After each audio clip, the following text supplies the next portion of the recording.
সামনেই দাঁড়িয়ে আছেন একজন ট্রেনার। তার সামনেই একটা বল নিয়ে দুপাশেই সমানভাবে জোরে শক্ত প্রয়োগ করে বলের উপর চাপ প্রয়োগ করছেন নাহিদ রানা। নাহিদ রানা যে রিহ্যাব প্রক্রিয়ায় আছেন সেটারই অংশ হিসেবে যা করণীয় সেটি তিনি করছেন মিরপুর শেরেবাংলা জাতীয় ক্রিকেট স্টেডিয়াম সংলগ্ন একাডেমি মাঠে। অনেকেরই জানার কথা না, ক্রিকেটারদের ইনজুরির পর মাঠে ফেরার আগে যে রিহ্যাব প্রক্রিয়া থাকে সেটি বেশ কষ্টসাধ্য একটা ব্যাপার।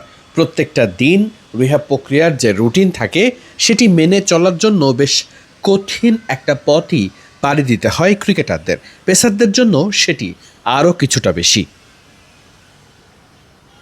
ইনজুরির কারণে এবারের অস্ট্রেলিয়ার বিপক্ষে টেস্ট সিরিজে নাহিদ রানাকে দেখতে না পাওয়ার আক্ষেপ যে শুধু বাংলাদেশিদের ছিল তা নয়, অস্ট্রেলিয়ান গ্রেটরাও বলেছেন নাহিদ রানাকে এই কন্ডিশনে দেখতে না পাওয়াটা ছিল দুঃখজনক। খুব স্বাভাবিকভাবেই নাহিদ রানার নিজেরও হতাশ থাকারই কথা।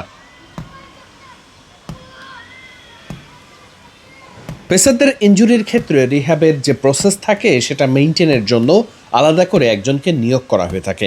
নাহিদ রানার সঙ্গেও একজন আছেন সবসময়, একাডেমিতে অবস্থান করেই নিজের রিহ্যাব প্রক্রিয়ার সম্পূর্ণ কাজটি করছেন ধীরে সুস্থেই।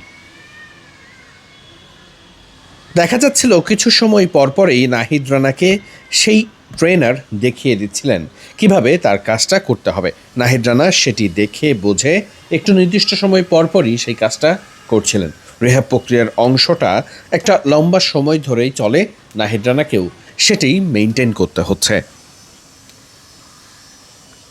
মাঠে এমন কাজের পাশাপাশি জিমেও সময় দিতে হচ্ছে নাহিদ রানাকে। এর পাশাপাশি খাদ্যাভ্যাসেও পরিবর্তন অনেক বড় একটা ফ্যাক্টর রিহ্যাব প্রক্রিয়ার অংশতে। খুব স্বাভাবিকভাবেই একজন পেসার যখন আবারও নতুন করে মাঠে ফিরে আসেন তার আগে বেশ কঠিন একটা পথই পাড়ি দিতে হয় তাকে। সামনেই বাংলাদেশ টেস্ট খেলবে সাউথ আফ্রিকার মাটিতে।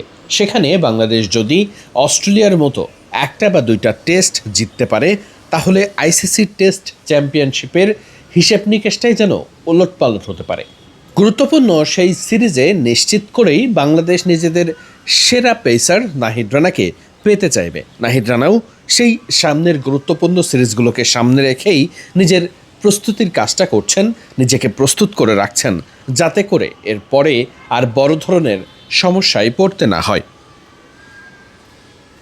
বালুর উপরে নিজের ব্যালেন্স ঠিক রাখা থেকে শুরু করে রিহ্যাব প্রক্রিয়ার দারুণ সব কাজ এভাবেই করে যাচ্ছিলেন নাহিদ রানা।